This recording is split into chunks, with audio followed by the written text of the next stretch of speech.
Alright, so we've taken a look at a few different ways to set up your colliders. Now let's take a look at the sourcing for these particles once again. So we've got our collider set up down here, we've got our gravity influence after the pop solver, and then the pop source itself, we have a couple different types of emission. And regardless of what emission type we use, we also have some controls over the emission rate on the birth tab here. So right now we have a constant rate being scattered onto the sphere based on this parameter here. And I'm jumping outside of our DOPNet here to check what the output is to see how many particles we're getting out of our sim. But you'll notice that we're actually not only getting the particles as simulation output here, it's also including the colliders in the sim output, which we often don't want. So on the DOPNet here, for the object merge, instead of a star, which will give us all of the different objects in the simulation, that's the pop object, the ground plane, the static object, any objects that you might have in here, they're all getting included in this output. So we can change this object parameter here to only output objects that start with pop. So we can say pop star to only get the pop objects here. So now we have the same exact results as before, but it's only giving us the objects prefixed with pop. So now let's go back inside our simulation here, and this is currently giving us 209 points. So this birth rate, I believe, is per second here. Yes, if you hover over it, it says number of particles emitted per second. So you can control that speed to your liking. And this is a constant rate here. And we also have impulse momentary rates available. So we can raise the impulse count, and this will force that number of particles to be birthed right away. So if we set this to 100, then this will add 100 particles to the sim immediately. So you can see now we have 100 from that impulse rate plus the one particle that we're getting from the other rate, the constant activation. It's also pretty common to put expressions into the activation for these. So we can turn off the constant activation if we want to by setting that to 0. And then the impulse activation, we can compare to the start frame. So on the impulse activation here, if you type in the variable fstart, then that will give us the start frame of our timeline here, and currently that's 1, and we can compare the current frame to this. So let's say fstart is equal to the current frame number. So this can allow us to emit an explicit number of particles just at the start frame of the sim. Maybe set that to 1000. So going back to the source tab, you can treat the points of your geometry as particles as well.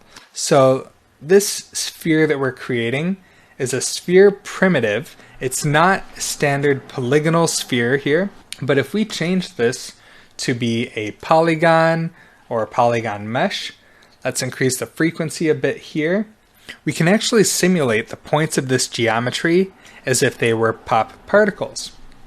So going to the DOPNet here, if we go inside there, this is still set to scatter onto surfaces, so it's just going to create particles on the surface of that sphere. But if you set this to all geometry, then this will actually bring in the source geometry into your pop simulation. And then when you simulate this, you can see all of the points of the sphere are being treated as particles. And it's not trying to behave nicely like cloth or anything like that. It's just, all of the points of the sphere are being treated as individual particles while maintaining their geometry relationship to each other, according to that sphere mesh. So this isn't terribly useful for doing something nice like a soft body sim We'll be looking more at Vellum for those kinds of simulations later, but there are some interesting applications of simulating the points as particles here. So one thing you can kind of do with this that's sort of interesting is if we get rid of gravity and then we start to add some more particle forces here, then we can get some kind of interesting effects on this mesh. So let's shrink our parameter view and start to look at a bunch of the pop forces we have available. If you just tab and type pop, then I'm not going to cover all of the different pop influences that you have available. I encourage you to kind of explore these and see what the different functionalities at your disposal are. But one of the most common ones that we often use is the pop wind. So the pop wind will give us not only some wind force, but it'll give us some kind of noisy turbulence that we can apply to our particles as well. So by default, this pop wind won't do anything. And I've also turned off gravity here so that we can see the effects of this pop wind better. Then as we start to turn up the amplitude here, you can see that's kind of, pushing the points of our sphere around. And let's just go a little bit more subtle with this. There we go. We're kind of getting something interesting now.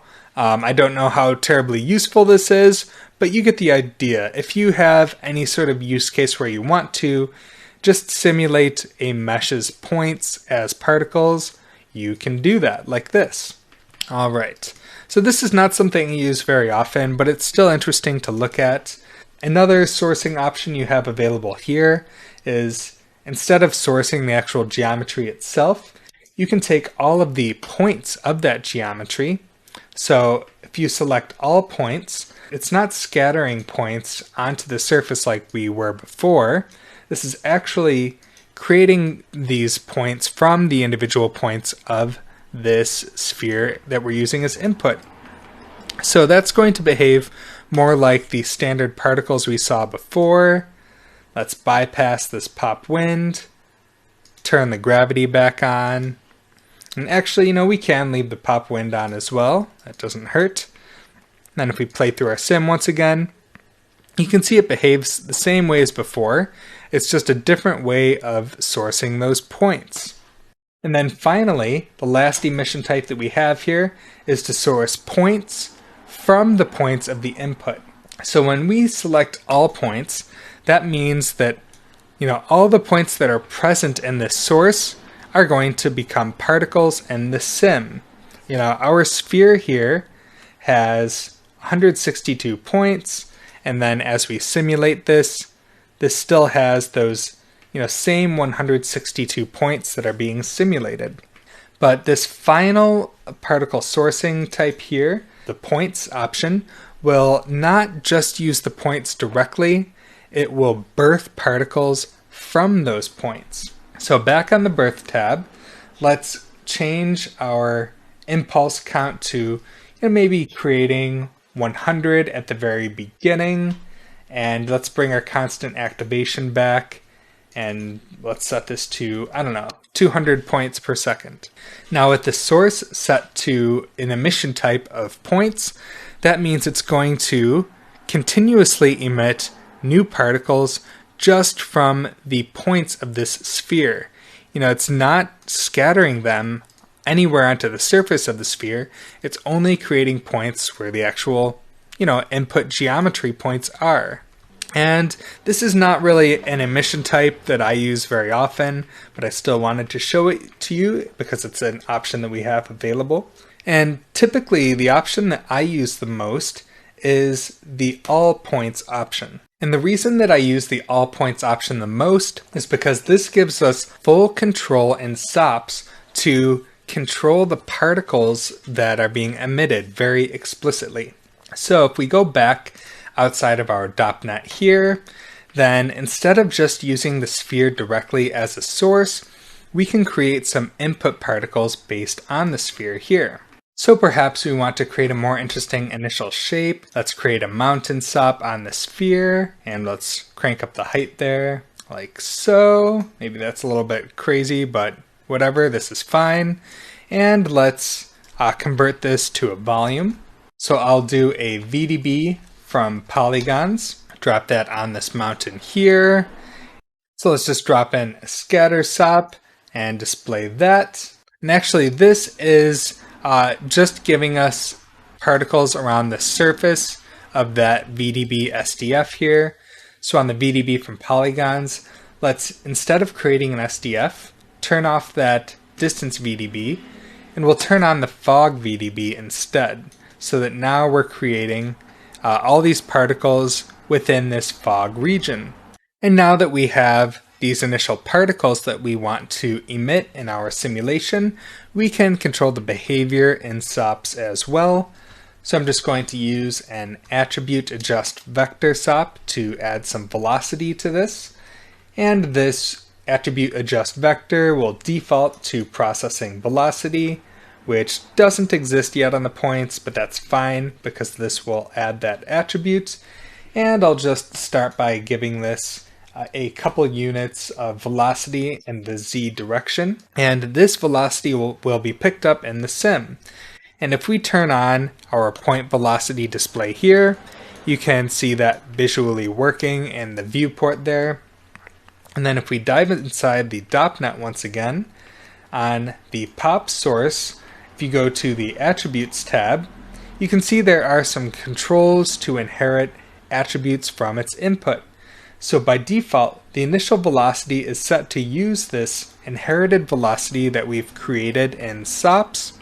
So if we play this thing forward, you can see those particles are being fired off in the z direction right away. We've only set a velocity of 2, so it's a pretty light influence right now, but we can increase the velocity inheritance quite a bit. So if you turn this up, this inherit velocity, that will increase this velocity by 5 times. So we're getting a much stronger velocity push there. And right now, all of these points are getting the exact same velocity. And they're also dying off really quickly in terms of, continuing their forward motion. And the reason they're dying off that quickly is because this pop wind has a high air resistance. And this air resistance will try to match the velocity of the points to the wind velocity you've set here. So if we turn off this air resistance entirely, you can see now those points are just being fired off into space here. And yeah, you have to kind of play around with these things to find the right balance. And I'll just include a little bit of air resistance. And you could also use drag for this instead. As always, there are so many different ways that you can do similar things inside Houdini. And, one of the little issues with this right now that's making this look not very natural, not that this is an incredibly believable sim, but right now all of the particles are getting the same exact velocity. And we can break this up a bit on the pop source attributes tab. So instead of just using the inherited velocity, let's add to the inherited velocity. Let's say perhaps we want to add a little bit of upward force as well. So we can increase the Y amount a few units like this, so that it kind of fires a little bit more upwards instead of straight ahead in Z. And then we can add some variance as well. The default variance is just going to be 1 unit, and you can see a little bit of breakup in the particle directions, but it's not very obvious. So if we start increasing this variance quite a bit, then we'll get much more randomness in these particle velocities. And you can see they kind of fan out a little bit more. And if we reduce that air resistance on the pop wind, it'll probably be a bit more obvious. So yeah, now we're getting a bit of more randomization in the velocities, and it's spreading them out quite a bit. So that's kind of cool. These are all very helpful, techniques for art directing your particle simulations. I do want to show you just one more reason that it's really helpful to use the all points option for your particle sourcing and setting these things up in SOPs. And that's because things like setting initial velocities and everything are much easier in SOPs than inside the DOPNet. So right now we've just been pushing all the particles in one direction in Z so far. So instead of that, let's use a wrangle to just create an outward explosive velocity. So drop in the wrangle here, and let's drag the attribute adjust vector to the side, and instead we'll use this attribute wrangle here to set explosive velocity.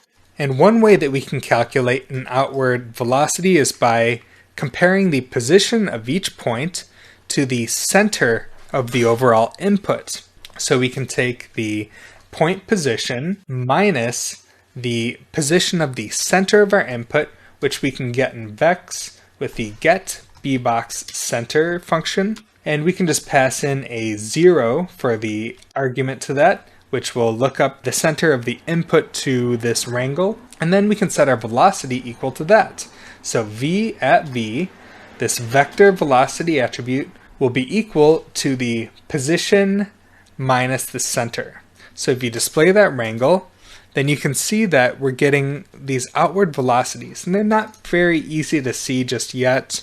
So let's multiply this up a little bit. I'll say v at v, the vector velocity, times equals 5.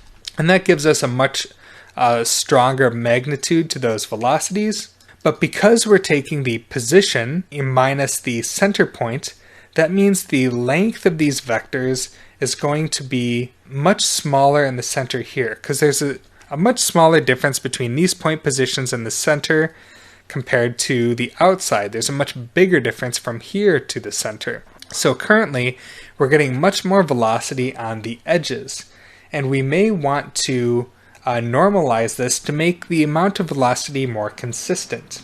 So let's normalize this before setting that to equal the velocity. So we have p minus the center of the bounding box, and then we're wrapping that in a normalize function. So now all of these velocities are 1 unit in length before they're multiplied by 5 here. And we can also randomize these in SOPs a bit as well, instead of using the variance on the pop source. It's really up to you, whatever you prefer. So you could do something like, setting a randomize on your velocities here, and I'll set this to be a uniform distribution from -1 to 1 on all 3 axes. And this is setting the value currently. We can change that to add instead. So now you can see this randomize here is giving us explosive velocities, but then it's kind of breaking those up a little bit. And it's really nice to set these things up in SOPs before you get into the DOPNet, because you just have so much more flexibility in SOPs here. So I'll call this randomize velocity. And then if we look at our DOPNet here, just check the output of that and play through it. Now we have this explosive outward particle burst. Kind of looks like, a basic fireworks simulation.